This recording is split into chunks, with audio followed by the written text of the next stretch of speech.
여러분, 안녕하세요. 오늘 이야기는 단군 이야기입니다. 우리 민족은 한 뿌리로부터 왔다는 이야기죠. 단군 신화를 통해 우리 민족은 한 뿌리이므로 어려운 상황에 놓여 있을 때 한마음 한뜻으로 힘을 모아 자부심을 갖고 이겨내자는 뜻이 있습니다. 그럼 이야기 속으로 들어가 볼까요?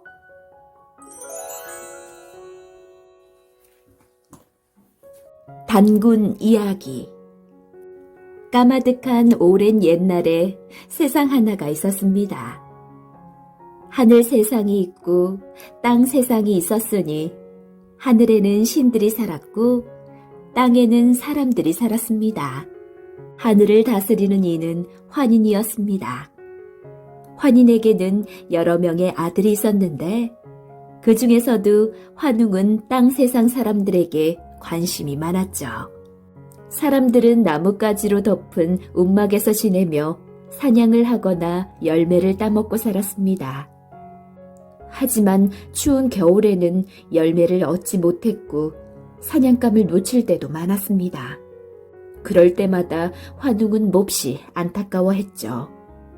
땅에 사는 사람들도 늘 배불리 먹을 수 있다면 얼마나 좋을까. 어느 날 환인이 환웅을 불러 물었습니다. 아들아, 땅에 사는 사람들의 모습이 어떠더냐?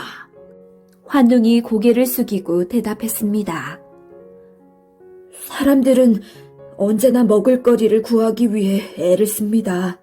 먹을 것이 부족하니 싸움도 잦고 병에 걸리는 일도 많습니다.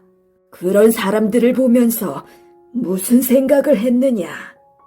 환웅은 오래전부터 품었던 생각을 밝혔습니다.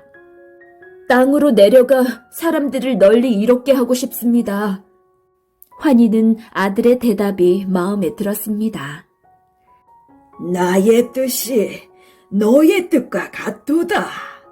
환희는 하늘 임금의 아들이라는 표시로 천부인 3개를 환웅에게 건넸습니다. 이것들을 가져가거라. 분명 쓰일 때가 있을 것이다. 환웅은 바람의 신 풍백, 비의 신 우사, 구름의 신 운사를 비롯한 3,000명의 신하를 끌고 구름에 올랐습니다. 그리고 오래전부터 눈여겨본 태백산으로 향했습니다. 태백산에는 신단수라 불리는 신령한 나무가 있었죠. 환웅은 신단수 아래에 서서 주위를 둘러보았습니다. 앞으로 이곳을 신시라 부르겠소. 환웅은 스스로를 환웅천왕이라 이름 짓고 땅에 사는 사람들을 다스렸습니다. 환웅은 사람들에게 농사 짓는 법부터 가르쳐 주었죠. 사람들은 환웅의 뜻을 받들어 땅에 씨앗을 뿌리고 풀을 뽑고 땀 흘려 곡식을 가꾸었죠. 그 다음은 풍백과 우사와 운사의 몫이었습니다. 풍백은 바람을, 우사는 비를, 그리고 운사는 구름을 불러왔습니다. 차례로 다가오는 구름과 비와 바람은 곡식을 잘 자라게 하였죠. 가을이 되자 신시의 평평한 땅은 황금빛 곡식으로 가득 찼습니다. 사람들은 곡식을 거두어 들였고 가장 좋은 것은 환웅에게 바쳤죠. 헌데 사람들은 먹을 것이 풍족해졌는데도 싸움을 멈추지 않았습니다.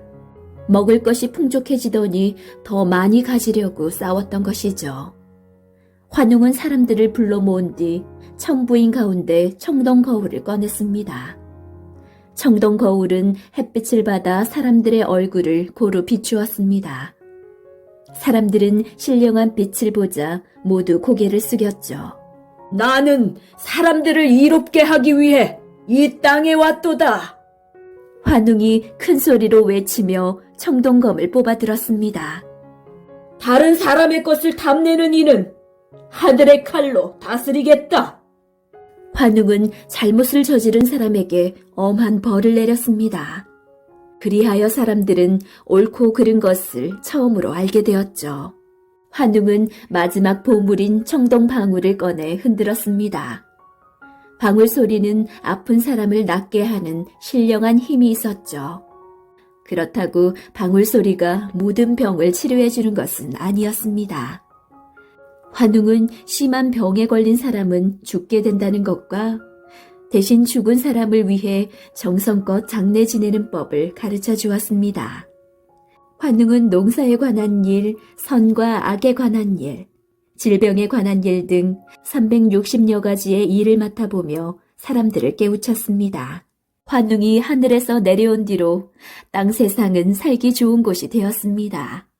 환웅에 관한 소문은 곰과 호랑이의 귀에까지 들어갔습니다. 곰과 호랑이는 사람이 되고 싶어 신단수 밑에서 간절하게 빌었습니다. 환웅님, 부디 저를 사람이 되게 해주시옵소서. 그러자 환웅이 모습을 드러냈습니다. 곰과 호랑이가 한 목소리로 그렇다고 대답했죠. 사람이 되려면 혹독한 시험을 이겨내야 한다. 그래도 사람이 되겠느냐? 곰과 호랑이는 이번에도 그렇다고 대답했죠. 내가 쑥 한 줌과 마늘 20개를 내줄 것이다. 햇빛이 닿지 않는 동굴로 들어가 쑥과 마늘만 먹으며 100일을 견디어라. 동굴은 어둡고 축축했습니다. 쑥과 마늘은 곰과 호랑이의 입맛에 맞지 않았죠. 며칠이 지나자 호랑이가 투덜댔습니다. 동굴 밖에는 햇빛이 있고 사냥거리가 널려 있는데 왜 이런 고통을 견뎌야 해? 사람이 되고 싶다고 한 건 바로 너야. 곰의 말에 호랑이는 입을 다물었습니다. 다시 며칠이 지났죠. 호랑이는 동굴 안이 흔들릴 정도로 울부짖더니 밖으로 뛰쳐나갔습니다.